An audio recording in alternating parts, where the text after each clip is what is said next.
Say have fun in your podcast. Say I love you.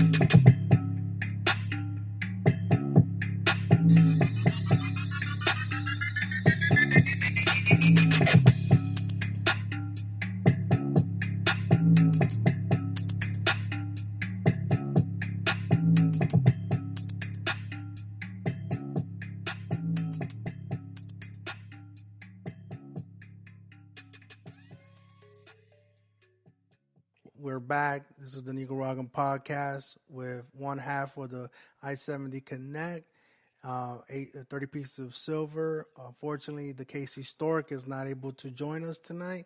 I don't know. He's probably just bullshitting. I don't know. He's saying he need to get up early, but whatever. He's let me slide a couple of times, but we also have Joe Jeff sitting in tonight with me. Well, not with me, but like on the show, try to help me guide through this and not necessarily do a single man. So what's going on, Joe Jeff? Oh man, I'm glad to help out, bro. How about you? How you doing? I'm doing all right. I know it's been a long time coming since I know this is the portion of like every podcast, even the ones that I listen to, or you may even listen to. You know that there's like a dole. There's a season that there's like a lull or whatnot, and you know, for some reason, it always seems to happen like either the front end of the summer or the back end of the summer. That it's just difficult to get everybody to get on, especially with us. Like since we try to do like a co-host thing and not necessarily just do single individual episodes or whatnot, individual host episodes. It's hard to carry a show like that, but it might be easier to get on, you know, because then you're just relying on yourself and not on other schedules as well. But I don't know. We're going to try to get better at this. And I'm glad you were able to get on with me tonight and to discuss a couple of topics. But overall, I'm doing good. The summer's already over. And, you know, there's a lot of, fuckery and bullshit that's going on out there. What's going on your area? I know the school year just started for you. Yeah, man. I've had some ups and some downs with the school year already. I'm trying to get some classes together. They starting to get sorted out. But for me, it's never been about the kids. It's always the adults that mess up my day. You know what I'm saying? So Really, I don't know if this is the format to be discussing what's going on with the adults, but. You know what I'm saying? So we just gonna keep it there. You know what I'm saying? I got some challenges I'm trying to deal with. You know what I mean? No, that works. That works. I mean, full disclosure, like sometimes I probably, say too much on here, a little bit more than probably what I should. Case in point was when the last time when we had a miscarriage. That was difficult. Kind of jumped the gun a little bit. Kind of got excited about it. Broadcasted on here and a couple of weeks later we ended up having a miscarriage and I felt like crap about it. And I know my wife, she physically and emotionally, and mentally, that affected her and in turn, affected me as well. So I mean, I get it. I mean, and I try to. I mean, that's. I mean, I don't know, man. If you announcing what you're excited about, man, I don't think there's anything wrong with that, man. I think, even though things can come and can go. Yes, ma'am. What's the number? It's we don't have our key. Your phone. Oh, I'll tell you about it later. But I need you to go upstairs and get dressed and ready for bed, okay? Daddy's on his podcast. You got to go upstairs. Come on. All right, you got to stop talking now. Okay. Yeah, I'm back, Frank. No, that's okay. Hey, I mean, one of the things, we all have kids, and that my son has made an appearance or a vocal appearance, and that's cool. I mean, that's just I think it adds to to the experience, to the episode, really. Mhm. So it's fine. Yeah, man. It's always good to incorporate them. I got on the recording tip. You don't have to go back upstairs. You keep grabbing stuff on the recording tip.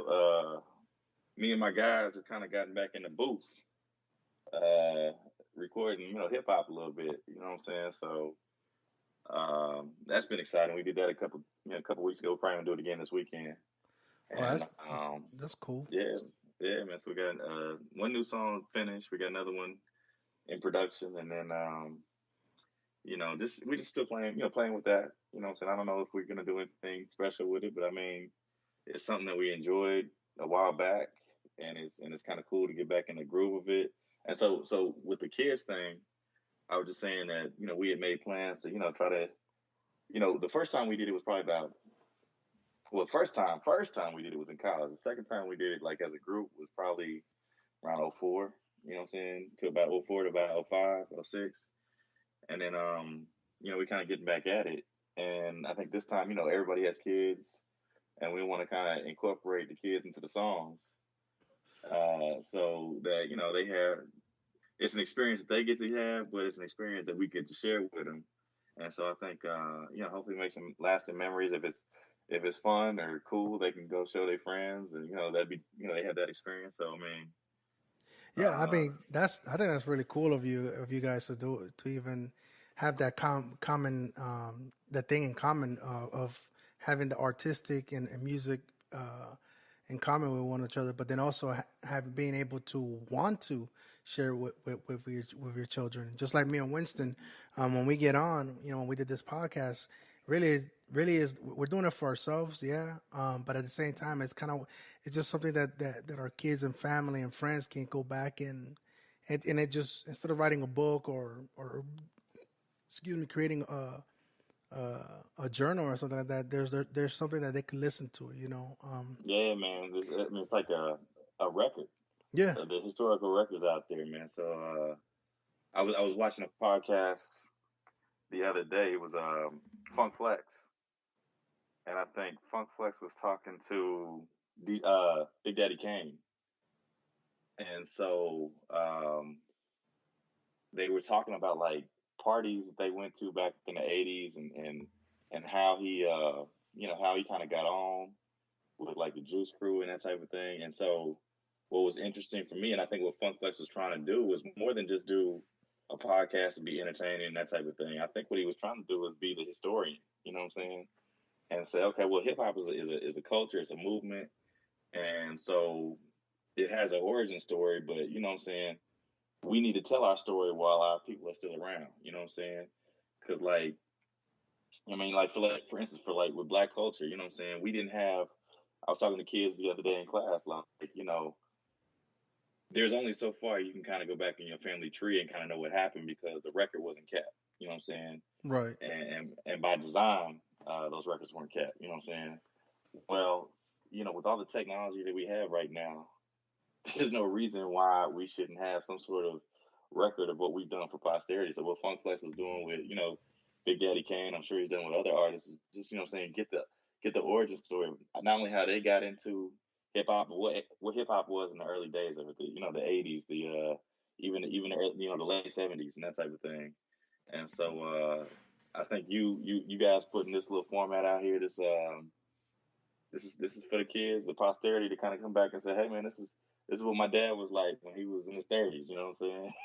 So I mean, I think that's pretty awesome, man. Yeah, and just to piggyback on that, so me and Winston, we talked about this for years. I mean, that's why our episode one it was named the origins, and just kind of give a little bit, not just a background of me and Winston, but just kind of how the whole podcasting thing came together, and going forward, how it evolved, or what it became into, or what it turned into.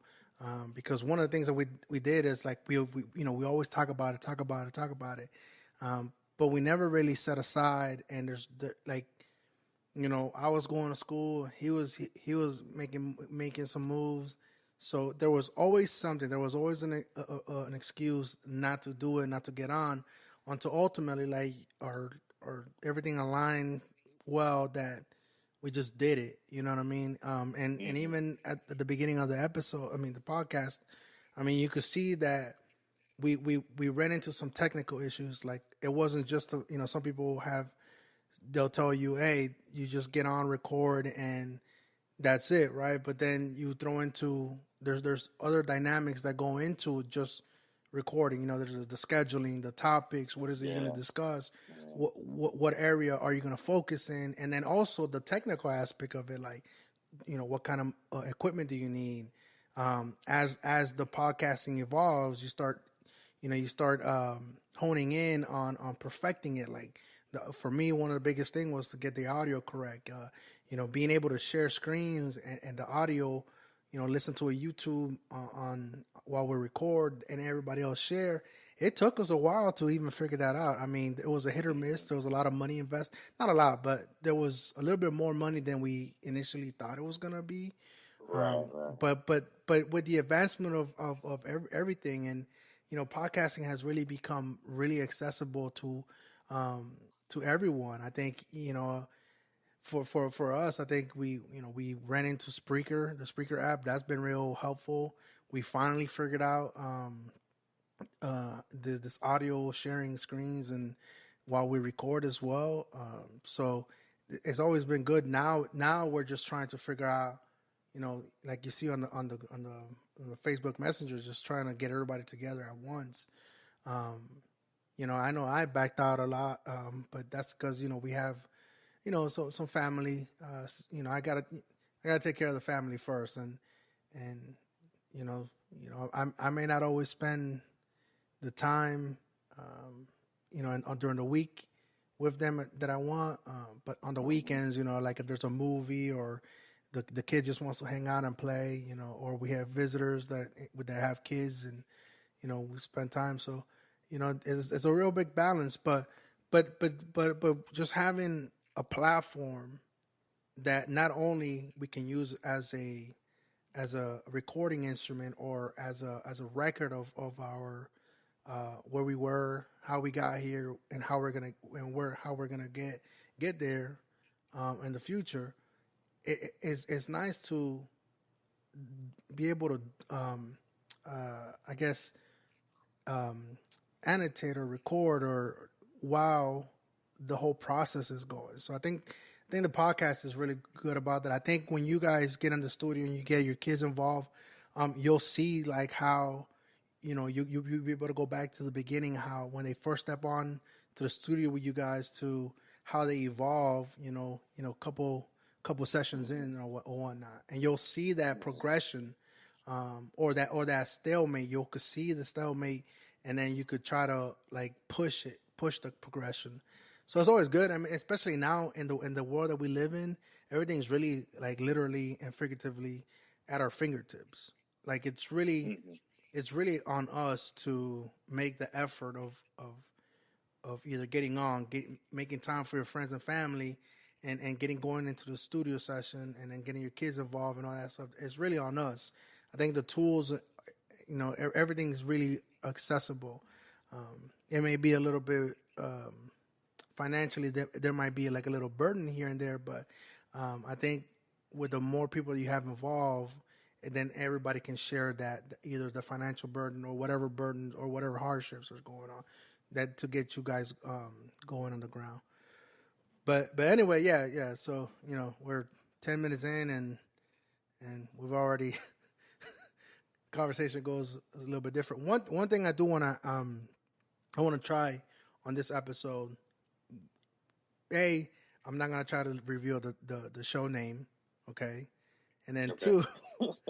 two, That's growth, bro. That's growth. right? And then two, I'm going to try to keep it, and with Winston as well. I'm gonna try to keep it as PG as possible, because one thing I'm realizing, while I may not know exactly who's all listening, I know people jump in and out of episodes randomly, whether it be family, friends, people from Facebook, on Twitter, Instagram, or whatnot.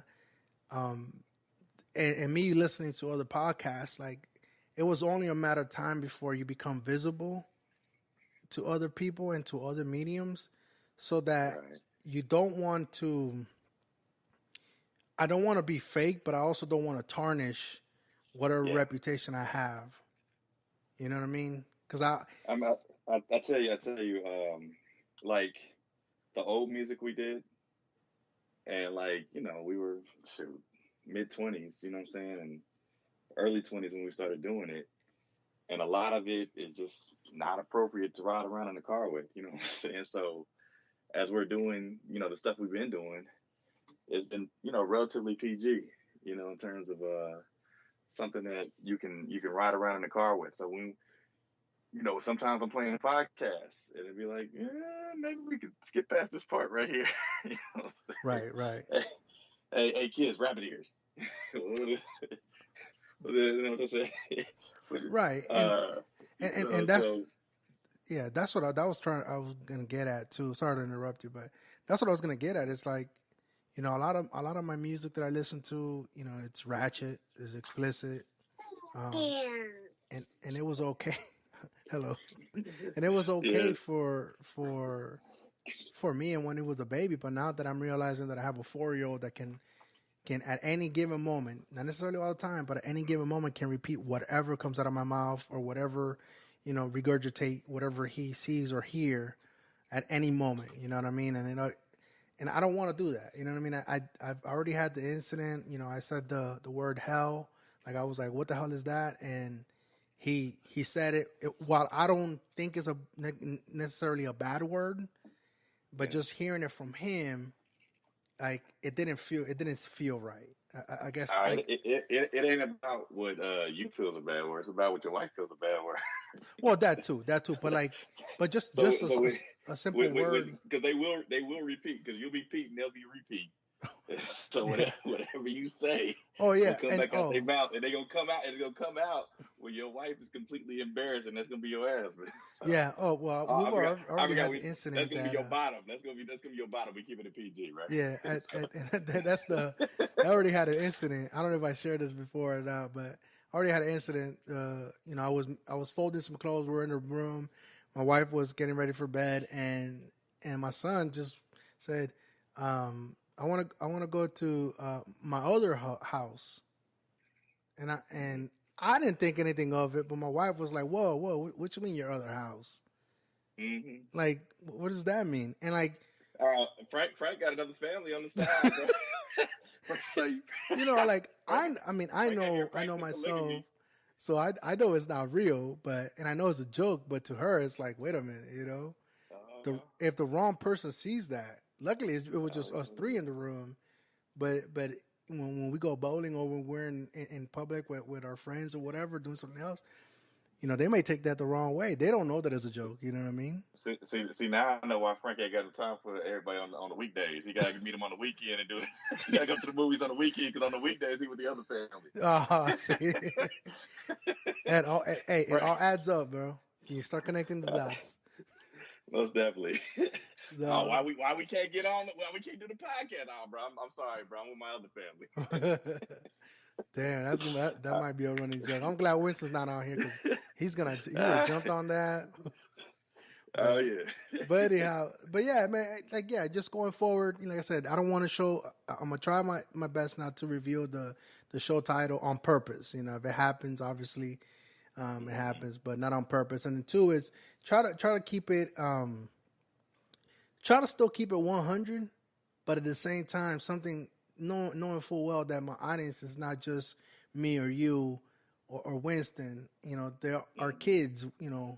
Can listen to this. Our spouses, our friends, our relatives, our loved ones. They may or may not want to like listen to it. Run into it, and just like anything else, I don't want to put anything out there that's going to negatively impact or affect my family. I don't really care if I look bad, but it's my extended family as well. Like what are they gonna say about? And and and we could jump right into this right now. Not right into it, but like 20 minutes later, we were we're gonna wait, but might as well get into it. Just like Brett Kavanaugh right now. I don't Oh, know yeah. everything that's going on with him or her. I mean, him and the accusations, the allegations, or whatever. But I understand. I understand that it the his nomination and the delay has become political. I get that, but I also understand that there this man's reputation is or career or life is can be brought down by mere allegations. I'm not saying that they're not real accusations or that this man actually did it or not. I'm not here to say whether he did or not, but I can understand that how he's riding really high right now. He's going for a lifetime appointment, but just one negative, and he could have done everything correctly, but he could have one incident that he didn't handle well, and he may have learned from that or whatever, but that it was 30 years ago or whatever. But then that comes back 30 years later, and then now, he was this shining star, and now it's gonna like screw his entire life and reputation going forward. But 30 years. I mean, I understand there's a statute of limitations on certain legal aspects of crimes and that type of thing. But you're talking about 30 years later. How long was Kevin Spacey's issue? You know what I'm saying? Right. Like that was way after the fact. How long? I mean, now Bill Cosby got 3 years today. No, he got like 3 to 10. 3 to 10 years, 10. right? Yeah.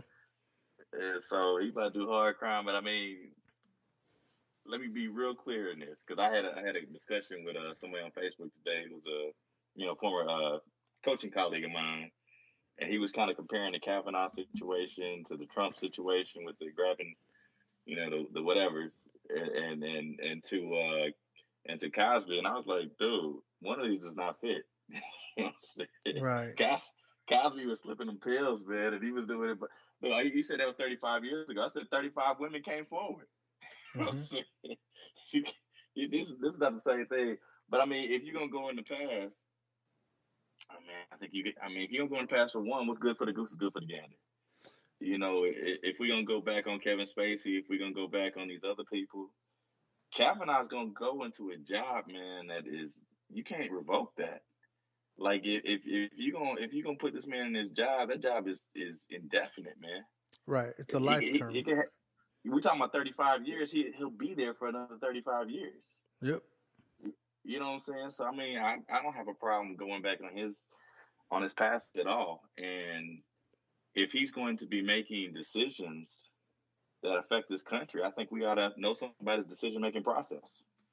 And yeah, I agree with that. I mean, hopefully he's evolved since then. But I mean, some of the stuff like sound like the typical. I put this like it ain't stuff that I did, but it's stuff that I probably saw. You know what I'm saying? Like exposing yourself at a party while you in college. I mean, that's okay. That's probably not cool, but at the same time, it happens. I don't know. That may be something I'm not necessarily worried about 35 years after the fact.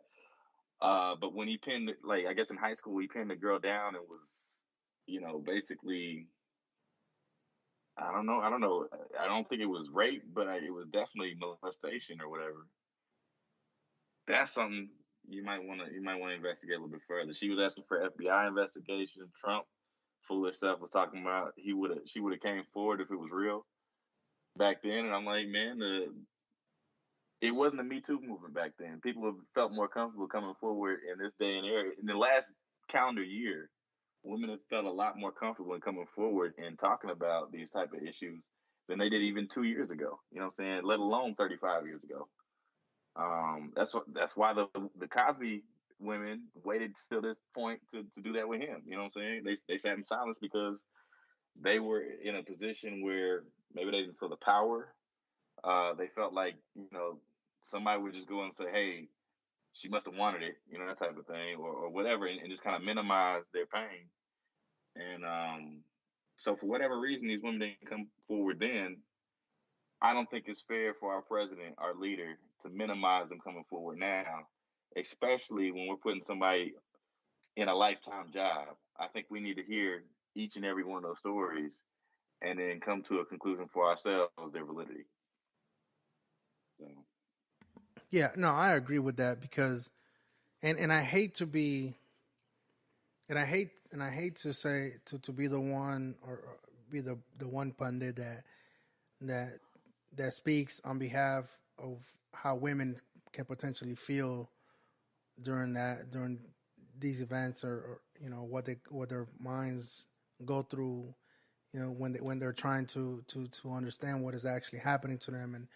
And because and I don't want to be that guy, but I do know that from personal experience, not that I was sexually abused or touched or none of that, but just from my PTSD occurrence. And I'm not trying. Obviously, they're not one and the same, but they're similar in the sense that, they're both traumatic. Yeah, right, both traumatic incidents. Yeah, right, in the sense that while I may be open about it with my friends, my family, my coworkers, my boss, the medical professionals, but that is something that I chose to do because of what I seen occur to those that hide it or that try to mask it, or those that don't seek attention. I seen what it can be. I haven't seen like a positive aspect of it. I only seen negative. So for me, it was really important. If I'm gonna deal with this, I'm gonna deal with it in this certain way. Is it the right way, the correct way? No, but it works for me. So, but for our president to come out and say, I stand behind him, like 100%. If the allegations were for real, there should be it should have been reported to the cops and an investigation should have occurred. But the reality is that even now and even today, there are still people, the majority still don't believe her. So what would make her want to say anything? Because even her parents, even if let's say she opened up to her parents as soon as it happened, right? Her parents could have been like, "Oh no, don't that just happens. You probably mistook it the wrong way." There wasn't that Me Too movement. There wasn't that understanding. There wasn't that openness to talking about it. Like it is now. Like even me and Winston discuss this all the time, and I'm pretty sure you've discussed it with your friends as well. As like, as if I see one of my friends doing stupid shit, doing stupid stuff, or acting inappropriate, I'm gonna step in. But again, if you're asking 34-year-old me, this is what I would do now. 20-year-old me, 21-year-old me, I would hope that I would do the same thing. But at the same time, it's like I seen things happen and may not have necessarily acted in it. And that was just me looking outside. I wasn't the one that was actually being affected by it, being impacted by it, directly impacted by it. So I could imagine their hesitation on saying anything. Being in the military, it's your words against that other person, and the reality is, women for whatever reason don't carry their opinions, their thoughts, how they feel. For some reason in our society, they will still be second to another man's whatever they say. Because if you look at Brett Kavanaugh, he came out on an interview with his wife next to him, and in Fox News, he controlled the entire interview. He controlled the medium, the questions. He didn't feel uncomfortable about any of the questions. He knew exactly how he was going to respond. He prepped for it, so he knew how he was going to respond and sell himself. So now people that saw this interview can only be like, well, I have to believe him, because I haven't seen Dr. Ford come out and give an interview yet, or be public about it, come out and say anything. I haven't seen the second alleged accuser come out and give a deposition on it. So all we have is him saying it, he's defending himself. So it's difficult. Even today, we find it we find it really hard to sympathize with the women, even though we probably should give them the benefit of the doubt. You know what I'm saying? Yeah, we should. We should definitely give him the benefit of the doubt, but at the same time, we should definitely hear all stories and maybe give them the benefit of the doubt too. I mean, I put it this way: he's in a hard situation. He's worked for his entire career. He's become a reputable judge, apparently. I would imagine you have to be nominated to be a Supreme Court justice, even if you were nominated by 45. But that's neither here nor there. But if you I don't know. He was probably able to get there probably because of maybe an old boys club. You know what I'm Yeah. saying? And maybe able to get by because people would look the other way at some of his other idiosyncrasies. And so I mean, in this moment, you know, these things come back, man. These things come back, and so you might have thought it was gone or forgot all about it, but then somebody's just waiting in the weeds, just for an opportunity. And this might be his comeuppance. I don't know. I would definitely say it's a lot political. Yeah. I don't know. I think it's difficult and problematic to dismiss it as purely political. Because I mean, if you got these women who are coming forth with stories, if they can corroborate them, they've seen some things in his yearbook that suggest that he was probably pretty misogynistic. You know what I'm saying? I was reading something like he was they had this it was some woman's name and an alumni, and so he went to all male school. There was an all girls school. I think it was like Georgetown Prep or something like that. I don't know where he Right. went, but there was like this all girls school, and so I guess apparently there was a girl at this school, and like there was a whole bunch of people in the yearbook who said that they were alumni, and it was her name. They were like her name alumni, to the point where it was like it's implying that she had been passed around by this group, including Kavanaugh. You know what I'm saying? And so, whether that's legit, whether that's true or not, I feel like it sounds like it's been implied, and that implication gives you a little window into where this guy's head was at a young age. And I know we got to allow room for growth. You know what I'm saying? If I'm applying for a job, I don't want to necessarily be judged on the things I said when I was, 18. Hopefully you understand that my 40-year-old mind is a lot different than my 18-year-old mind. But at the same time, I mean, we're giving him a lifetime job too, man. You know what I'm saying? So to dismiss it as purely political, I think that's completely dismissive. I think that's political on the other side. Yeah. It's his appointment, his nomination is political as well. We know why 45 wants this particular guy. He's gonna be easily manipulated, easily swayed into, and he's already said Trump wants his guy in there, somebody that's gonna keep his agenda rolling. You know what I mean? So his nomination is political, but even then, just like I was looking at like memes from McConnell, when Garland was trying to be voted in or whatever. He said, he even put on there, and I'll paraphrase that, there was an election coming up in 6-7 months. We shouldn't rush his nomination, but now they're trying to push this through, when we have an election in less than 60 days. In less than 60 days we have a little bit over 60 days. We have an election that could potentially swing the both houses. You know what I mean? So it can have a big impact. I mean, I understand the aspect of like, oh well, why are these women all of a sudden coming out of the woodwork now? Maybe now this is the platform that they offered. The FBI. I've been part of a background investigation.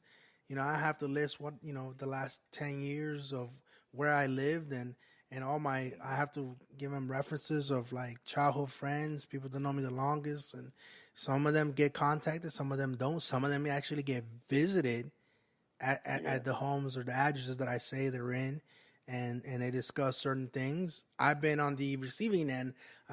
Someone put me down as a reference, and they actually came and visited me at my job, and I was interviewed for 2 hours about this person, and again, when you have a security clearance and when you have a secret clearance, those things occur. So whatever you've been hiding, they'll uncover it.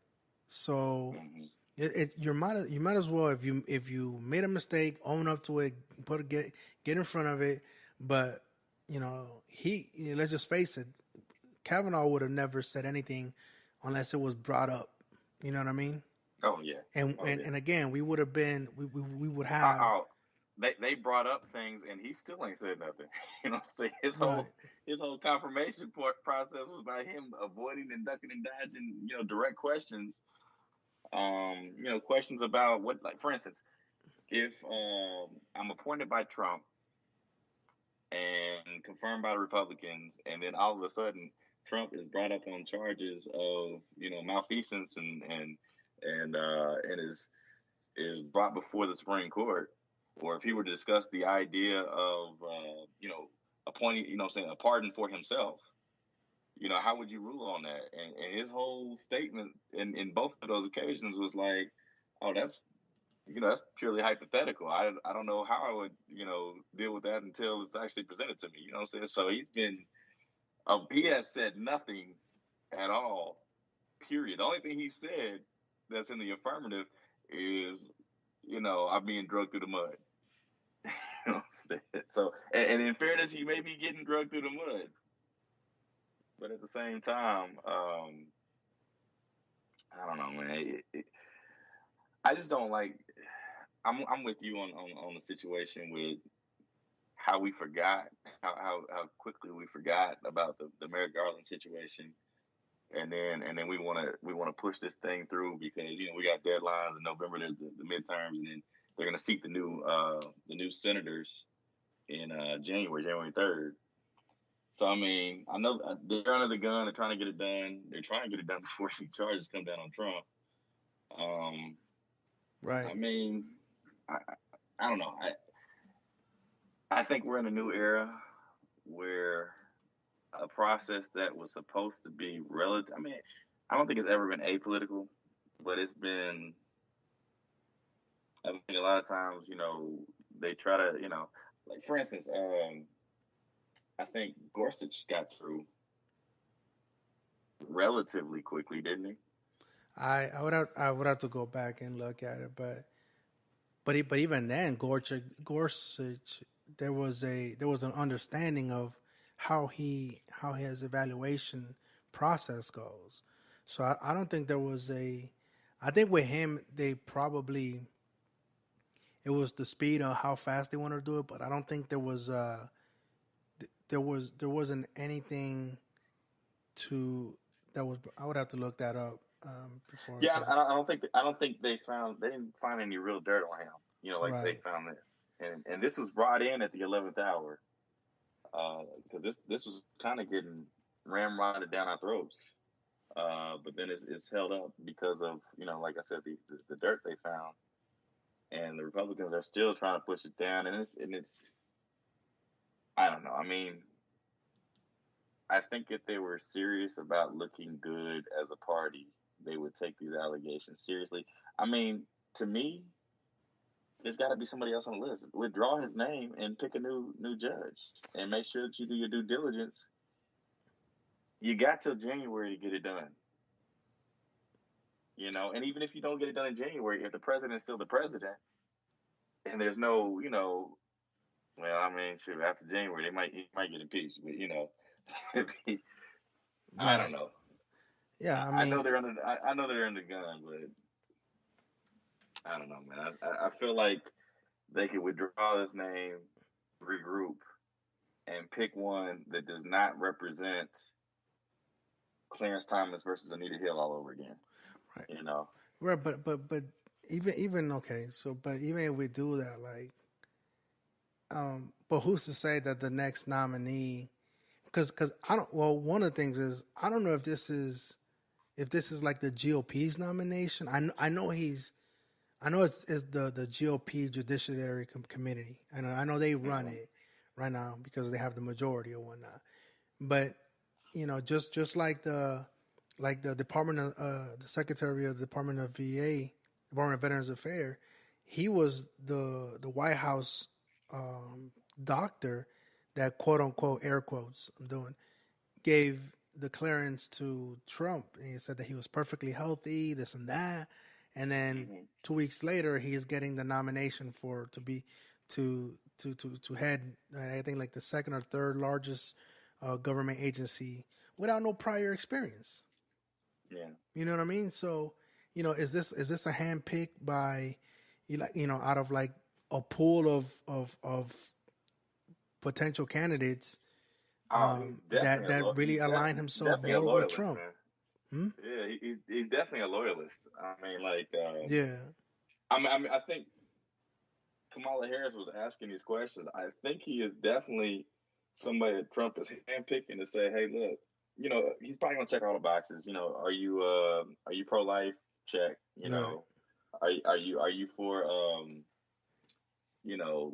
corporations having the I forgot the name of the court case, but Citizens United. Are you for Citizens United, where corporations get to have the same rights as citizens, and they can buy up as much TV space as they want to, and have as much you know economic impact on elections as they want to? Yeah, I'm for that. Check. You know what I'm saying? But he's probably also somebody that Trump likes to do those loyalty tests. Ask James Comey if he likes to do those loyalty tests. So he likes to do those loyalty tests and say, "Hey, if I pick you for this spot," Kamala Harris asked him, "I mean, are you here? Are you a plant?" So that when he tries to claim, that he can pardon himself, he's got two inside men now. He's gonna have Kavanaugh. He's gonna have Gorsuch. That's two votes right there. He's got to get three more, and he's off the hook. You know what I'm saying? No, yeah. I mean, who's the next one in line? I mean, I agree with you. I think the GOP as a whole should have more say in this. I mean, well, really, like the House, both sides should have say in it. But we know whoever leads the House or Congress or whatnot, they're gonna have their like a stronger influence or whatnot. It's not the House. It's not the House. It's strictly the Senate. Senate, So right? it's strictly the Senate. So the president makes the nomination, the Senate confirms. Yeah. So whoever's leading the Senate, and so I know it's like 49-51 at this point. Is that the balance of people who? I mean, I think two might be independents, but I think they caucus with the Democrats. What's his name being one that ran for president, but I think if the Democrats would need to pick up two seats in this election to kind of gain control of that. Right. But I don't see this thing dragging out till January. Well, right here, there's already articles saying that the Republicans are pushing for the Friday vote. Yeah, vote for Friday. Yeah. For this coming Friday. So and it's Tuesday evening already. So, I mean, I don't know what they can. I mean, there are some things that are facts, and that you can't really deny. The GOP led Judiciary Committee is trying to push Kavanaugh's confirmation through. They want to push through it because they know that there's a potential that this quote unquote blue wave is coming, and they're going to lose. They know that if they lose either the House or the Senate or both, that the impeachment is in the future. I mean, the president Tang has already came out and said that. I'll say this though, if you go ahead and push this guy through, how's that going to do for the party in the long run? If you push a sex offender into the Supreme Court and you do it, you know how mad they were when the health care bill got passed, and very few, if any, Republicans voted on that. If you push a sex offender into the Supreme Court for purely political reasons, how does that play in the next election, the election after that. I don't know. I mean, Well, how? I don't know. To me, they're going to get a Republican in the seat as long as the president stays in good standing. And I don't understand. I don't understand why they're ramrodding this guy. If there's this much smoke around him, why isn't there somebody else who's held a federal courtship, federal judgeship, that they could nominate that would be, that would check off the same boxes he checks off. right. I don't understand why they can't find another person to fill this position. I mean, I don't know. I don't know if these guys are groomed, far in advance, like years. Like I know he was an aide to the last Bush in the Bush administration, so or something like that. So I don't know if these guys get groomed or they're part of the good old boy network or whatnot. But the reality is, even if they push him through, I know Maryland already, the state of Maryland already said that they're gonna push for investigation into allegations or accusations of him. So even if we'll have a sitting Supreme Justice, right, under investigation in Maryland, That's like crazy. even if he gets pushed, he still can possibly face impeachment. No, that's what I was about to say. I mean, they could impeach, and it's happened before. They have impeached. I feel like Supreme Court justices before. I'd have to go back and do some research on that. But you can be impeached from the Supreme Court. So I mean, if they find something that's, like you said, malfeasance or whatever, yeah, man, they could definitely do that. I don't know how. Yeah, that would take some doing, but it could be done. Yeah, and just to touch on 45 a little bit. Look, I know a lot of people probably think that listen to us that we're against him, and you're probably rightly so in thinking that way. But it's just look at what he's done today at the UN. Like, look how we were laughed at. The UN, the assembly laughed at him. And he's against globalism, where in reality we're in a global market. So no one country can sustain itself for the long haul. That's already been, economists will argue against you forever about that. We are a global market. Gone are the days that everything was done in house. Because we all need each other. We understand that. But then we have a sitting president that wants that is pushing for borders, not just here, but across the world. Like, he wants countries to either mythically or metaphorically speaking, put up walls on immigration. And even today, I'm paraphrasing, he did say that the United States is, we're not going to go into a country and tell you how you should live and how you should worship, but at the same time, we want you guys to respect how we do things in our country. So that, to me, I mean, that's really frightening when I heard that. I really can't, I don't know how that would sit well with anybody when you hear the president, one of the most, this office has completely lost the prestiginess of it. You know what I mean? The standing around the world, other leaders that once looked up to for the United States for leadership no longer see us as such, and I don't blame them. I don't blame them. I don't know. I think everything's from the what they say, shit rolls downhill. And we have, I know I said I was going to try to keep this PG, but we have a turd up there. Still clean as I could keep it.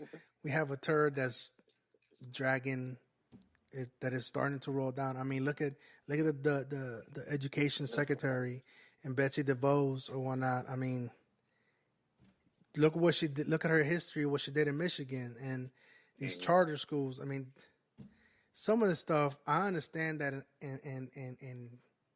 in the macro sense make sense.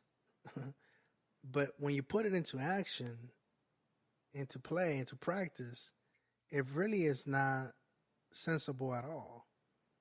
It's more damaging than anything, and the damage can be long lasting. I don't know. I mean, a lot of people always argue that communism on paper looks amazing, but in practice, you know, you're going to it's the have and the have nots, and people can potentially die from it. You know what I mean? So, Oh yeah. Oh, I yeah. mean, like I said, we got on here real quick. We could probably get on Well, again and see. I guess. Well, let me get on that stream right there because I don't know you had talked about something that it kind of struck me about something we talked about in class today, and I didn't watch the speech. I saw the headlines this afternoon and haven't got a really chance to dive into what Trump had to say, but I do know that he was being laughed at. And so I think you said something about him not wanting to interfere with other countries and but have them respect our way of doing things and want to be out in. The Republicans have definitely talked about wanting to be out in front in terms of leadership instead of being part of a global partnership. We were looking at my kids in class. Sometimes I have a class on multiculturalism and it's upperclassmen. So I try to teach it kind of like a college class where we kind of have some group discussions and they do presentations, that type of thing. And so we'll look at the news, the student news, which is called CNN 10, and it'll put out some issues. And so I try to focus in on the ones that have global perspective, that have multi-ethnic perspectives. So today what they had out was something on aeroponics.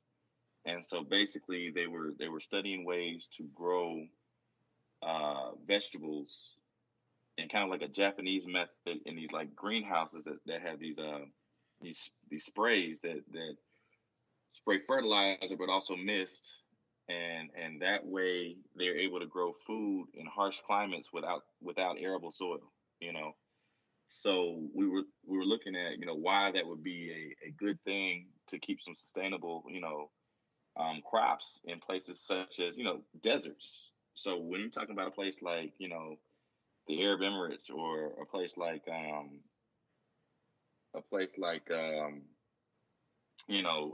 Iraq, where a lot of I'm sure you can attest to it. There's a lot of sand up there, right?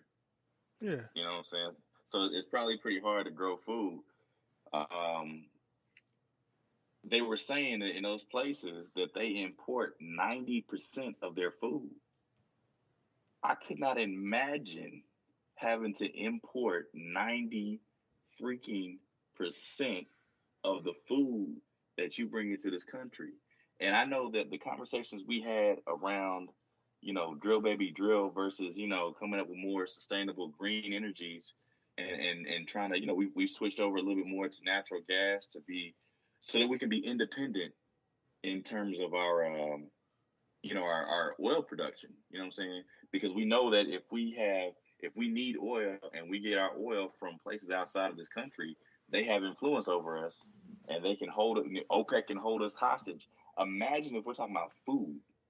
You know what I'm saying? Maybe I'll stop driving the car and I'll start riding a bike if the gas prices get too high. If they start talking about the food, dude, we talking about starvation and hunger. Do you understand the amount of power we wield by having a big sway over a country's food intake? You know what I'm saying? So, and I think we weaponize that at times. You know what I'm saying? And I think at times we basically say, hey, you need to get in line with what we're talking about. Otherwise, we're gonna take away 90% of your food, man. I mean, that's just crazy to me. So Right. I think just like anything. I mean, I was in Iraq, and I would argue that, or even in Kuwait, that I would argue that while there is that perception of a lot of sand, don't get it twisted. Just because it's a war torn country now, yes, but but there are, like Baghdad, for example. Baghdad was real progressive. Obviously, as is an Islamic nation in the sense that that's just like how you have Catholicism be the majority of the religion in a certain country. Well, there are countries in the Middle East that are mostly, if not all, Islamic. So, but like even in Baghdad, there were churches, there were synagogues, there were places of worship. People got along. There was universities. There's that progression. Obviously, when you push outward into the suburbs and the rural areas, then the mindset is a little bit different. We see this here in the Midwest. Even in the Metro Kansas City or in Topeka, which is the larger population. There's a mindset, but the more you push outward, that mindset is slightly shifts or dramatically shifts. But I would argue that I saw, plenty of farmlands. I saw mini oases, and I don't mean the cartoon oasis. I mean, like, I was surprised that, like, in this plot of land, there's just nothing but sand and dirt and all this stuff. But next thing you know, it's like you have thriving trees and grass and rice fields and the channels that were man made, that the canals that were man made that allowed the water to go into areas where the water is not even supposed to be at. You know what I mean? And so that allows for the farm, like marsh fields, marshy lands. So there is a lot of that too. Well, I don't know. I'd have to take your word for it. That 90%. I don't think that any country imports 90% of their food supply. What I do think is, like, for example, like the United States, we are one of the big consumers or buyers, excuse me, based on the GDP. What goes in and goes out. We're one of the big buyers of rice. Now, do we consume it? Consuming it and importing it are two different things. People always think that it's one and the same, but it's not. If we import it, that we're just buying it from someone else to give that economy, their economy, like a boost, right? Doesn't mean that, like, all of a sudden in the United States we consume all the rice in the world. Just like we're the number one producer of soybeans, but we export. That's one of our major agriculture things that gets exported, right? But Argentina is another country that produces a lot of soybean. May not be a main producer of soybean, but they can produce the quantities that other countries may need and can share it. And that just was something that you have to keep in mind. But I think, we realized that, before World War One, and even after World War One and World War Two, we realized that it's gonna be a global market. We're gonna be a global economy. No longer it's like the U.S. runs the show, or Russia runs the show, or UK runs the show, or China or Japan or whatever. But they're specialized. The countries have become, instead of investing in everything, they become specialized in what they could do. So you have OPEC, those countries that produce the oil. They are the main supply. They're not the only supply, but they are the main suppliers of oil, and they essentially regulate it. Well, the United States is one of the countries that is leading in technology and medical advances globally. I'm not, there's other countries that may have more advances in other areas, but when you see an MRI being built and developed in the United States versus an MRI that's built and developed in Kenya, I'm being stereotypical, but that because the United States has so many resources at the disposal, that product should be better. You know what I mean? There is that that perception as well that we sell. You know what I mean? Because we were once the leader in steel and lumber. What else? Steel, lumber, and steel, lumber, aluminum, and coal. But other countries realize that they can produce it cheaper and at a higher quantity. Yeah. So you have that. So now the United States has become more specialized. So, and you can look at the GDP. Like we'll have we're focused on technology and medical advances and all that stuff that we could sell on on top of the soybean and all the other shit that the other stuff that we can produce, that we also offer a higher quality product that comes that is backed by the U.S. Perception, Brand, right? So I mean you have so we in the U.S. is not the only one. I mean that this is globally. Like if you look at what's going on in Dubai, you have to expand your portfolio. I mean you're a teacher. Yeah. I'm a government employee, but I know that my portfolio has to be diversified because look at what happened when Industrial Revolution occurred. All those people that were invested in the steel and industrial markets, when technology came along and things started to get what's the word, that now things were being automated. You know what I mean?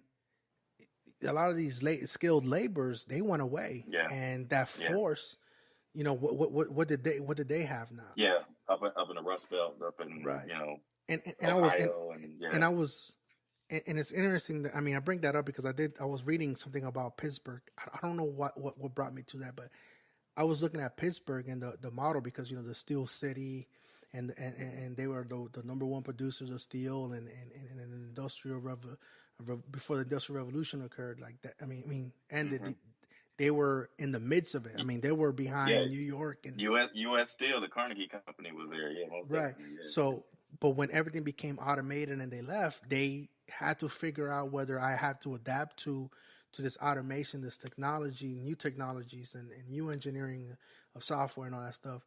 Like Pittsburgh is a great model. I mean, they're not a real big city, but they followed a good model that other cities in the Midwest that were harmed by the industrial, by the end of the Industrial Revolution, that they're following in their footsteps. Like, okay, you know, they've diversified themselves. That they, you know, even in Kansas City, there's a wealth of knowledge, and startups that are being that we're trying to attract. I mean, they're trying to attract Amazon. They're trying to attract Google because they know that that's the new thing. You know what I mean? I heard Detroit went through a similar transformation in the wake of 2008 when the car industry was on its last leg. Right. And so I think a lot of startups, a lot of tech companies kind of formed in the wake of that problem. I agree with you wholeheartedly. I mean, I think America is a strong economy because of its diversity. And I'm well aware that several countries around the world don't have the luxury of being as diverse. As a matter of fact, I think at times we probably force them to kind of specialize because it makes them dependent on us. Right. You know what I'm saying? And so I think we wield a tremendous amount of power in that, and with that power comes a tremendous amount of responsibility. Mm-hmm. And when I'm saying to you that our president, knowing full well the amount of power that we have, because he's in that industry, he's a businessman first, and he deals in leverage. You know what I'm saying? That's exactly how he got to where he is through you know, recognizing his leverage and taking full advantage of it. And so when he wants to be a global leader, I just don't know how you can expect to be on a global stage and be respected, and you treat people from, and I mean, you're talking about being a global leader, but you won't accept refugees. You want to be a global leader, but you want to build a wall, and you want to You want to put people in cages and separate them from their kids. You want to be a global leader, but you throw toilet tissue out in Puerto Rico, which is technically which is an American territory. Those are American citizens, and be completely misguided about how well the response has been in Puerto Rico. There's a disconnect there. You know what I'm saying? When 3,000 plus people have died from storm related issues, and you're patting yourself on the back saying how well you've done there. I just don't understand how you can proclaim yourself to be a global leader in the midst of these type of atrocities. And I mean, I just think he understands full well how impactful, and don't sleep on. I know America has a diversified portfolio, but food is amongst our biggest exports, and I think when we sanction a country, that's what we're doing. We're saying we're not sending you food. Right. And our You know what I'm farmers, I saying? mean, we felt it here. Well, I mean, we haven't felt it, but we live in the Midwest and we're around a lot of farmers. Like, there's farmers out here that they didn't want that $15 billion bailout. Yeah. And some of them don't want that because they know that that's not sustainable. You can't, I mean, you could bail us out, but these farmers are going to potentially lose their farms if they take that bailout. And Trump already said out like, well, bailout or not, trade war or not, those that lose their farms, that were on the verge already of losing the farm, that were that were owned within the family for generations. I mean, that's insensitive, bro. I mean, I'm not saying, I'm not advocating for the farmers or whatnot, because they did this to themselves as well by voting him in. But you see that his message doesn't really translate well when it comes to your area, you specifically, and in this case is the farmers around us. Like, they don't want to hear that we're not shipping out soybeans. What's that gonna do to the crops? That's money that the farmers are gonna lose. Those are payments that they're not gonna be able to make for the equipment that they use to farm. You know what I mean? So, these loan companies, they're not gonna be like, oh, well, you can't make this payment. Oh, well, just pay us when you can, type of thing. No, they'll come in and repo whatever equipment you have, or take over your land or whatever. I mean, it happens all the time with houses, mortgages. You can't make your payment, they'll come and kick you out of your house. Yeah. You know what I mean? So, but even then, like, yeah, how can you say that you're going to be a global leader, but then just like Macron, this headline here, I don't know if you're seeing it on CNN Politics. It says Macron rebukes Trump's isolationist message, and that's what he's doing. How can you be a global leader, a world leader, but then just have this message of isolation? Yeah. And even France is here. They're like, yo, we're ready to be the leader of this. If all the other countries are looking for someone to lead them, forget the U.S. And a lot of these countries are they're not gonna care, and that's gonna hurt us. And I mean by us, I mean the United States as an economy, as a global market, and our influence and our impact is going to affect us for the long haul. This guy is causing more damage than that I don't know how. I don't think the next president or the next one or even the next one is going to be able to fix, or to bring it back to. I don't know about that. I think our reputation in the Bush era was not stellar around the world. You do remember at the end of his presidency, somebody threw not one but two shoes at the man. Yeah. You know what I'm saying? How mad you gotta be to lose your shoes? Because somebody else's leader is giving a speech. I don't know, man. So I think our reputation around the world was not that good. I think if you have a dynamic leader replace Trump and say the right things and establish the right policies and the right course, I think we can regain some of that footing. Now, other people from other countries are not going to understand our politics, and they're going to remember that the U.S. turned their back on them in this situation and that type of situation. They're going to remember that the U.S. citizenry elected this man president, Right. and there's going to be a question about just Americans in general. But I don't know. I think people forget things too. I put it this way: in America, our attention span has, I think, gotten smaller and smaller. Due to the increase in technology and the avalanche of headlines that come at us. But I don't know if that's the case around the world. But I think in the countries that we have built a long relationship with, I think they'll understand that this is hopefully an aberration. Let me say that hopefully. Hopefully the Trump administration has been an aberration. And I tell you what, if we in this midterm go out and vote in the opposition party, and he's had nothing but gas so far. He's got a Republican Congress.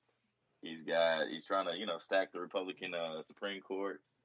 Somebody needs to supply the brake, and that's going to have to be the people. The people are going to have to get out there in November and basically say, "Hey, look, we need to slow this down and try to reverse some of these policies because they've been harmful." I think if the world community sees that the pendulum swings back the other way, we start putting people in there to kind of slow him down. If we were to go into maybe even impeachment hearings, whether he gets removed or not, if he gets impeached, I think that'll go a long way to telling the global community that he does not represent our values.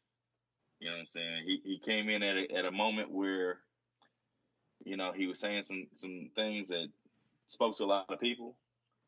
And like you said, with the farmers, maybe people didn't understand their own self-interest and went forward. But hopefully after seeing a lot of what's going on, you'll get some people to open their eyes and we can put a little break to this and slow him down and let the global community know that, hey, yes, we elected him, but we also, see that it's important that we keep our standard in the world. I was going to say, as a coach, when the French prime minister has to step up and say he'll be the leader, I know that your team is best, in my opinion, when your best player is your captain. If America is the driving economy in this world, if it's the best fighting force in the history of Earth, it really should be the leader if we're going to have a thriving world. You know what I'm saying? If your number 2 or number 3 guy off the bench got to step up and take the captaincy, and your best player is willing to be isolated and sit at the end of the bench, that doesn't look good. Yeah. It doesn't look like it's going to be a good season. Yeah. Yeah, and you can't have a player meeting only. So you only could have but so many of those. You know what I mean? Oh yeah. So, but yeah, like if you look at the screen right now, this is what I was referencing as far as like the sensitivity of 45 and the farmers. Basically here said they would have lost them anyway. Trump comforts farmers losing farms due to tariffs. So, I mean, hey, earmuffs kids, asshole. For real. Come on. I mean, even if you're GOP, how can you justify that? You know what I mean? Like, you gotta be tactical about this stuff too, man. So, but anyhow, so we could do, like I said, we could do this forever. Not really though, because we all got to get up and go to work. But real quick though, let's do what shows, what Netflix. Well, I won't even say like TV, but I'll say what Netflix shows are you watching or Hulu show, because I don't really watch much live TV anymore. So what's been on your docket? As far as like movies, TVs, music, podcasting. What are you listening to? What are you watching? What are you listening to? I was kind of upset a couple weeks ago at Roger. I was looking at a one of those little kind of hip hop feeds that comes across my Facebook, and I saw a picture of Killer Mike. Who was campaigning with Bernie, and he was sitting there, and the headline was like "Run the Jewels," and I had basically been, I'd seen that Run the Jewels was a popular group, but I didn't know who was in it, and I thought it might be like some young dudes or something like that. But then when I came across, I was like, man, why the hell ain't nobody tell me that this dude that I've been listening to for 20 years was in this group? I'd have been on this a long time ago. So what I did is I went ahead and checked out all 3 albums. I've been on that for a minute. On the Netflix side, I've been checking out Ozark, man. The new season of that came out. So I don't know, man. I'm like you said, you checked out a few episodes. Was that from the first season? Yeah, from season 1. Yeah. Yeah. I mean, what'd you think of it? I thought it. Considering that it's what's the main character's what's his name? Shoot. I can't think of his name right now. Jason Bateman. Bateman, right? Jason Bateman. Yeah. And considering how what in his previous roles, this was more serious. There is a little bit of humor in there embedded, adult humor and all that, but it was a little, physically it was a darker. It's dark. It was It is. It's a dark. The camera angles are pretty. It was shot dark. The writing is a little bit darker than. Yeah, but I say the storyline is dark. Yeah. Yeah. So, and it's something. It's one of those that you kind of really have to pay attention. You can't really skip around episodes. You can't really like snooze on one episode and expect the next one to. So that's why I let it go at 3 episodes because I was watching other shows at that time, and I wanted to actually focus on this one. So now that there is a season 2, now I feel comfortable watching season 1 and knowing that I don't have to wait that long. Right, you know that there's something coming behind it. Ain't one of them one and done. So. Right. It's worth it. Because I fell into the trap with Sense8 on Netflix, and it abruptly ended. But the fans demanded something to be a finality, and we got a 2-hour movie, so which is it gave it tied up all the loose ends and gave it a somewhat closing. That's how I felt about Deadwood on HBO. It was kind of an acquired taste, but I loved it. You know what I'm saying? And they kind of just cut it short after about half a season. And everybody was like, "Man, what's the deal?" Right. So, with Ozark, man, I think for me, I like Jason Bateman. I think he's pretty funny. He plays the straight man pretty well. In the second season, I don't think he's been able to be as funny as he had been. I think he's got a lot weighing on him, so he's been extremely serious. But I like. I mean, it's got all kinds of elements. It's like you've got the Mexican cartel is leaning on him to basically launder money, and so you've got his wife is cheating on him. You know what I'm saying, having an affair, and you got all kinds. The kids are being ripped up out of their community and moved to rural Missouri, and so with it being in Missouri in the Ozarks, there's a lot of references to things that are familiar to me. You know what I'm saying?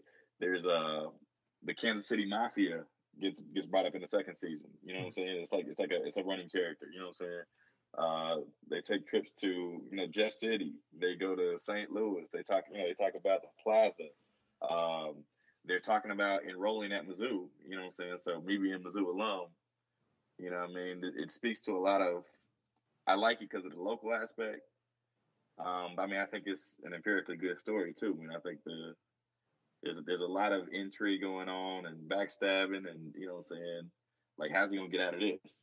That type of situation. So, I mean, I think you go ahead and binge watch it, man. Take you a good weekend. Yeah, take you a good weekend. Get caught up, man. Yeah, that's me and the wife. That's after you, Winston, my brothers. other friends off social media have suggested that, so we're gonna give it a we have it. We're gonna watch it from the beginning, and it's gonna be one of those that me and her watch together, and not necessarily separately or whatnot, and just kind of enjoy it. Me, on the other hand, what I've been watching, like I said, I don't really watch that much live TV. Shows that I've watched from cable networks or whatnot. It's been The Magicians. I got to season 2. Season 3 is going. I think it just ended. So, but I'm waiting for it to get on Netflix so I could watch it on there. I did season 2 as the season was going. I didn't watch it live. I just watched it after it posted, after it ran. What's that? What's that? The Magician? What's that about? The Magicians. It's so basically it's kind of I guess college. I want to say college. Well, it's high school going into college age people that because they have certain abilities or they feel like they have certain abilities that they could if you want to be a magician, you go and you sit it for this entrance exam. It could be a written, a verbal, and also a physical exam, like meaning what capabilities, what abilities do you have? Obviously, not everybody in the world has them. It's just like a regular normal world. It's just that some people have special abilities, and so then this university, quote unquote, it's one of the prestigious ones, and it houses a lot of the in-house magicians that are professors, and to basically develop you as a magician, whether you're going to be a caster or whatever different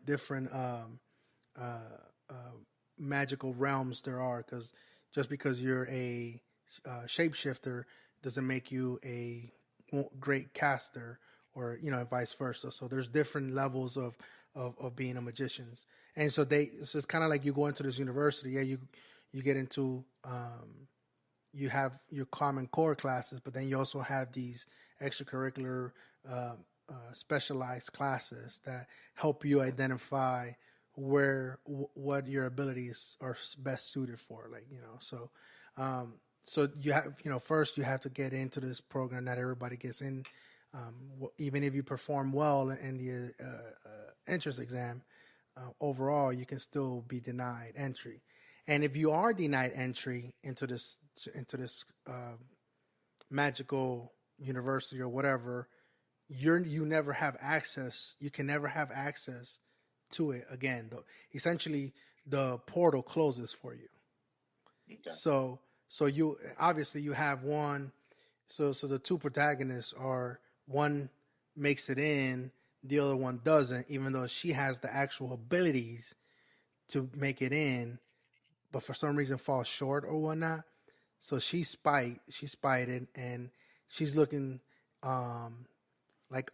she's trying to get her back her way into the magical realm, not necessarily school, but just get into the magical world again, by also living in this world. So you have the dark world versus the light world at the same time. Right. You have the teenage problem situations occur, and then you have actual mythical worlds that these folks go into.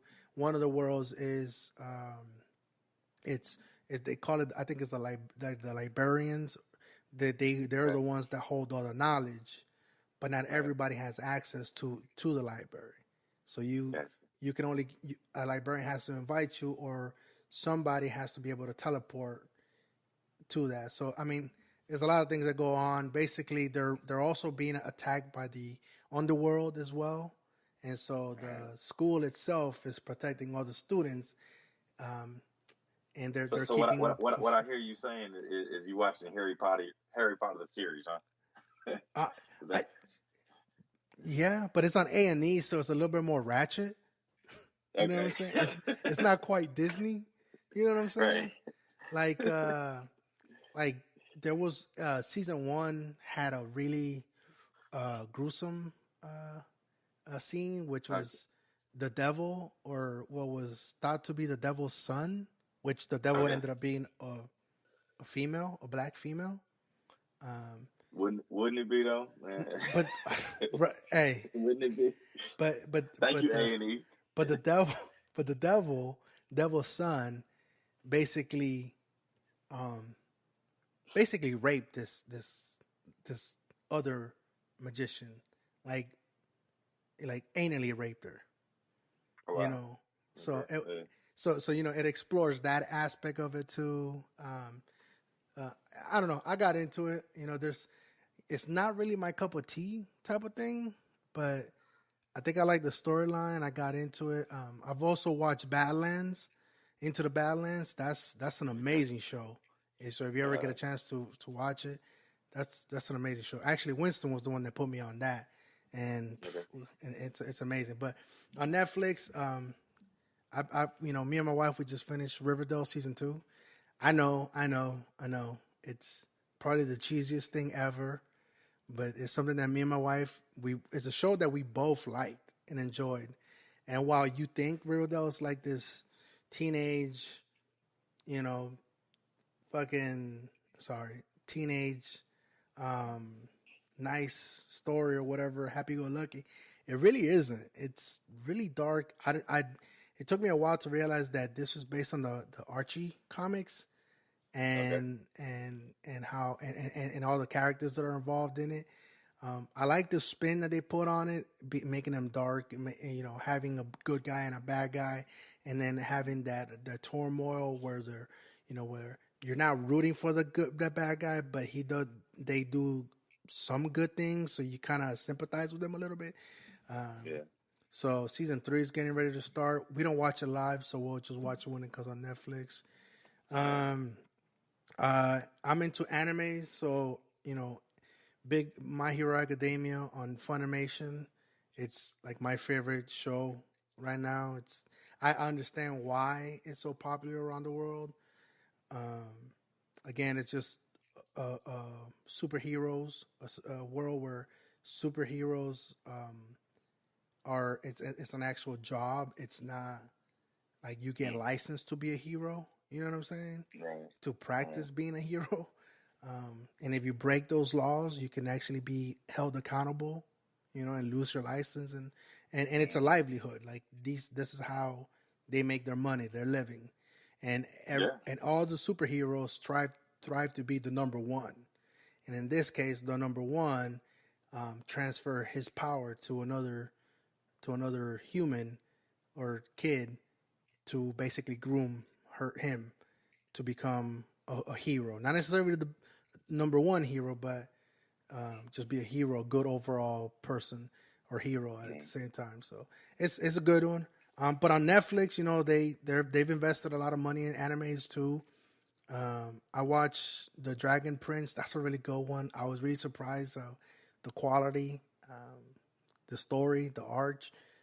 I hate the fact that one thing I hate about Netflix is you get into a series. Yeah, they throw all these episodes all at once, but you get 10 or 11, 12 episodes, but then you want more. You want to know how it ends. Yeah. So usually you have to wait 6, 7, 8 months for them to release the next season.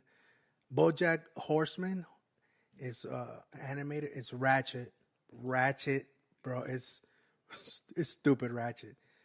Kids, earmuffs. It's fucking amazing though. It's Hey, Frank. Hey, Frank. Since we breaking all the rules, you said at the beginning we wouldn't go cancel. We're gonna name the show too, man. I'm not gonna do it. You Nah, can. man, it's the I'm earmuffs not gonna episode, do bro. it. This the earmuffs episode, bro. There you go. For the record, I did not say that. But watch when it show up on the credits. It's gonna be the earmuffs, and you the one who typed it in. So. Right. But yeah, another I guess like the last show that me and my wife watched was Atypical on Netflix. That's kind of like a serious / humor / strong topic. One of the kids has what is it that he's autistic, I think it is. Okay. But and you know, it shows how he develops and all that stuff. And right now, season 2, you know, the wife already got caught having an affair. The dad left the house, but then he comes back and realizes that he wants to be with the kids. So it's that dynamic shift of the man actually staying at the home, and now the woman was the one that messed up, and she gets kicked out of the house, type of thing. So it's really good. You know, you see you know, the thing about Netflix is you have these Netflix actors that have reoccurring roles in other episodes or other movies or other shows or whatnot that just keep popping up. So you kind of get familiarized, which leads me to this thinking that I think in the near future, I think you're going to start seeing, I would not be surprised if you see like Emmys or Grammys or whatever, whichever one it does for shows or movies. You know, you'll have like a sub genre of Netflix actors or Hulu actors or Amazon Prime actors. You know what I mean? Like, so on demand actors or, you know, roles, because, you know, I think the roles is expanding. So, but yeah, those are the shows that I've been watching on top of like my animes and all that. Yeah. So what I've been listening to, for that, I would have to go to, as of today, I'm listening to Meek Mill and T.I. Jefe. That goes hard. Oh, I've been listening to MGK, Machine Gun Kelly, a little bit. I'm on his side right now. You on his side, man? Lyrically, lyricist, Eminem is an untouchable, but Machine Gun Kelly came at him. I mean, he came at him though, and to the rap battle, to the diss track essence, and you could correct me if I'm wrong because you have more experience in this, like actual experience. When Eminem released his Kamikaze and started name dropping and going at everybody, Right. I didn't think there was any malicious intent behind it when I listened to it. But when Machine Gun Kelly came back at him, he came at him with the elements of rap battle. Like he's gonna take on, you know, you got a weird beard, somebody get his clippers. You know, he was taking shots at his career. Like it's been 7 years. Hey man, hold on. But if you're gonna be on that, why Eminem point out your boy's man gun? He said, "How you gonna be a machine gun, but you got a man bun?" I mean, but like I said, I think, and knowing where the sound of hip hop is at right now, the youth, the kids. I would say this. I would say this. Let's talk numbers. You want to talk about youth, and you want to talk about kids, and that's all cute. You know what I'm saying? Eminem broke YouTube records on Killshot, man. Like. Yeah, but then Machine Gun Kelly was number one on Apple Music. That many views in a weekend for anything ever in the history of all the videos on YouTube. Dude, Eminem won that, man. Hey, look, it's I would say it's subjective, and I wouldn't argue. I wouldn't argue. I just think I take the sound of you know, in comparison to both. I think Machine Gun Kelly knows his audience, knows what right now it's banging. Did you see the trickery, the foolishness he was pulling? Which one? Machine Gun Kelly tried to pull a fast one, man. You didn't see that? No. What are you talking about? What he did was he had a response. Like basically, when Killshot came out, he went out on Twitter and he put like some little you know, emojis out there and that type of thing. The rap Just devil. Yeah, well, I mean, he put some emojis out in response to Killshot. You know right. What I'm saying? So rap devil came out, Killshot came out afterwards, and so then he went out and he put some emojis on there and basically said throw it in the trash, da da da. Then he went to a concert I don't think it was his concert. I think he was opening for somebody. Oh He yeah, he asked everybody to flick off the camera or whatever. He turns around, takes off his jacket. He's got the logo for Killer Shot on it with him and his man bun on it. And so now he's got a picture where he's facing the camera. He's got his back to the audience. The whole audience is flicking off the camera, and he puts the caption on there, "Kill Shot Mr. Smart." You know what I'm saying? yeah. He But trolling. but he. I mean that's trolling, but at the same time, the audience didn't know what they were doing. You know what I'm saying? So he turns around and they see what he's doing. Everybody like they said, everybody started booing. You know what I'm Yeah, saying? yeah. I saw the videos of it afterwards. Yeah, So like, I mean, you know what I'm saying, dude, he's like Eminem said, man, he had to give him a name so he could destroy it. You know what I'm saying? I'm not impressed, man. I'm like, dude, first and foremost, I'm not a big Eminem fan. I respect Eminem talent wise, lyrically, he's impeccable. You know what I'm saying? I think he gets thrown in the greatest of all time conversation a little bit too cavalier. You know what I'm yeah, saying? But I mean, I do think he is one of the greats. He is hands down the greatest white rapper we've ever had. You know what I'm saying? Now, if that puts him up in the top 5 of all time, if that puts him in the top 10 of all time, people like to put him up in the top 1 to 3. I'm not on that. You know what I'm saying? But it's funny to me that he want to go in on this unknown. I mean, he may be known, but Whoa, he hold ain't on, hold known to on. me. He MGK may be is he known. may be he may be known. He ain't known to me. Yeah, right, right. It's not the. I know him because of the movie Nerve, and It's not Nas versus Jay-Z. You know what I'm oh saying? no, no, no, no, no, It's not Pac versus Biggie. You know what I'm saying? Uh I mean, it's not even like LL Cool J versus Kumo D or you know what I'm saying?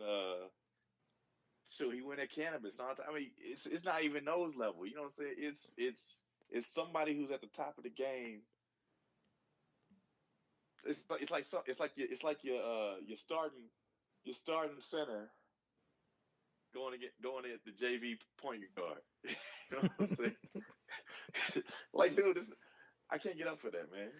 If he, why don't he ever want to do that with somebody who can fight back? You know what I'm yeah, saying? I and mean, it ain't even what we saw earlier in the summer. It ain't Drake versus Pusha to me.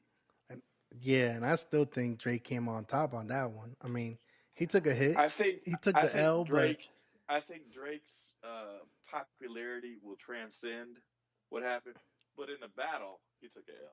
yeah, he took the L, but He lost the battle. He's gonna win the war because I mean he's in that Canada. That's the same thing with because Eminem. You might like the rap devil and he might take that L on that side, but dude, he broke records in terms of YouTube yeah, viewership. He's breaking records with Kamikaze coming out, that type of thing, man. He's winning the war. You know what I'm yeah. I saying? mean, So, yeah, I think what I like the most is that because Machine Gun because the thing of the issue with me with M, his sound, it's it's kind of reached it's reached its peakness for me 7 years ago. You know what I'm saying? Like, oh, it reached it for me like 15 years ago, bro. yeah. I was through with But it. what every time I say that because I mean when he came out, I wasn't really like on him like that, you know. But That's when I was on because when he first came out, that's when he was at his rawest to me. yeah, But then I think he started to read his own press clippings and become the rap guy, that type of thing. And he's done some good things from since then. But I tell you what, after I listened to a third album, I bought the third album off the strength of the second album. I was like, man, after the second album, I'm like, this one was pretty cool. I'm just gonna go out and buy the third one. right, I bought that third album. It was like 2 songs on there, man. I was through with Eminem after that. yeah, So, I checked him out to see, okay, what's he doing? All right, it's cool.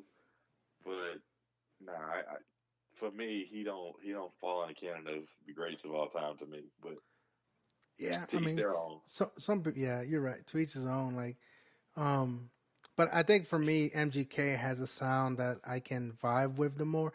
Not necessarily lyric wise, but just his sound, the production.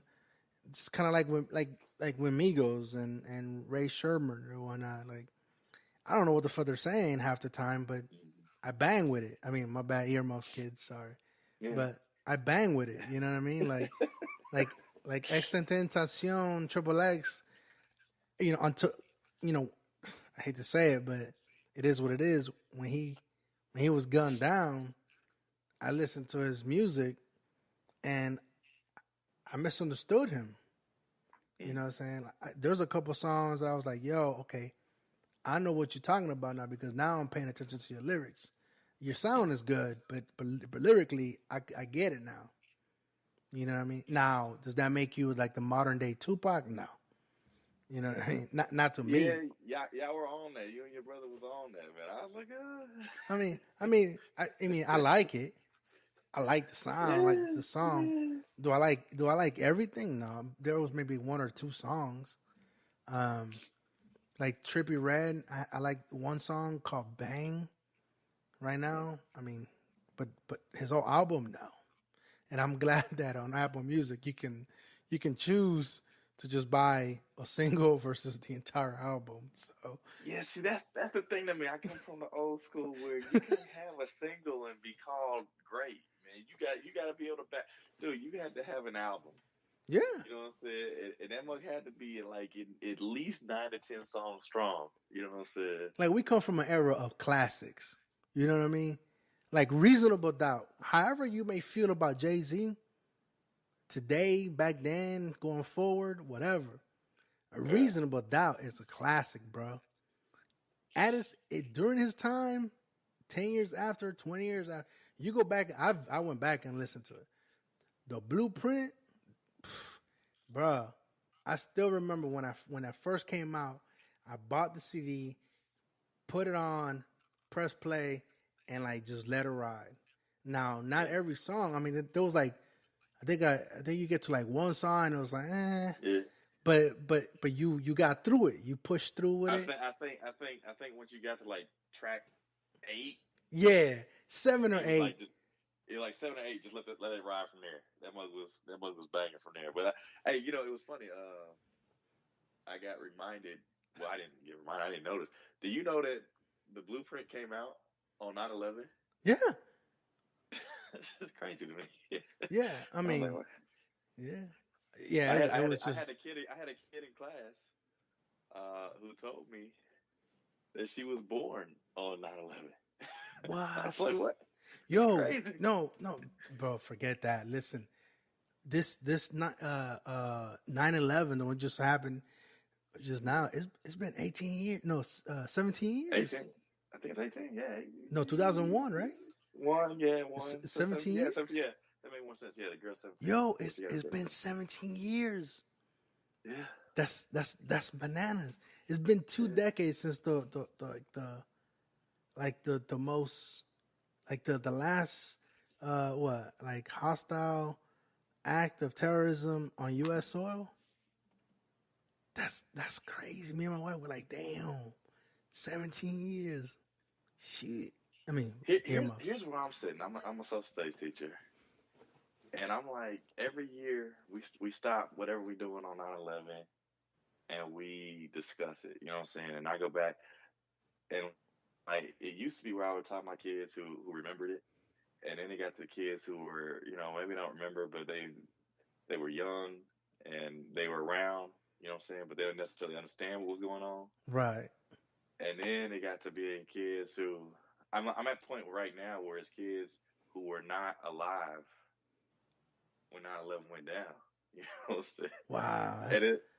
And it's like, okay, so how long do we continue to talk about this? Because, like, for instance, Pearl Harbor was December 7th, but we don't stop on December 7th and talk about Pearl Harbor. You know what I'm saying? At some point, it's going to get to the point where it's like, yeah, that happened. It's in the history book. We'll talk about it. But I said we're getting there. I mean, I think it's just like just like the Holocaust. I mean, the older the generation gets, and as they die off, people that came after it, they're gonna be like, did that really happen? So I mean, yeah, it's I don't know. I was just thinking about that the other day, and I was like, but here's the thing, Frank. Though, but you spent a good portion of your life. You have PTSD as a result of that day. yeah, Right now, you know what I'm saying? Like, we're still actively engaged in war zones over this thing that happened 17 years ago. right. And I'm like, I mean, we gotta acknowledge it, I guess, if we're still at war. I don't know, man. I mean, I guess we still have bases over in Japan. You know what I'm saying? We're still in Iraq. Believe it or not, we are still in Iraq. Yeah. And we're still in Afghanistan. Hey Frank, my headphone's about to cut out on me here, so Yeah, we need to cut this anyway. out. So, all right, with that, folks, thank you for listening. Hopefully, you guys enjoy it. Winston, hopefully, you enjoy this listen. I know you're probably gonna scratch your head, pull the last little bit of hairs that you have on your beard or your hair or your head. I know you're gonna say, "Oh, I wish I was there to comment on this," but you wasn't. You wasn't. Yeah, okay. You was like, "Oh, I gotta get up in the morning." Right. Earmuffs with your punk ass. All right, man. Thank you all. Thank you, Joe Jeff, right, for joining me, and thank you all for listening to the Nicaraguan podcast. This is one half of the Nicaraguan podcast, one half of the I-70 Connect, 30 pieces of silver, and our boy, that's probably like catnapping right now, the KC Stork. Enjoy the music. Peace.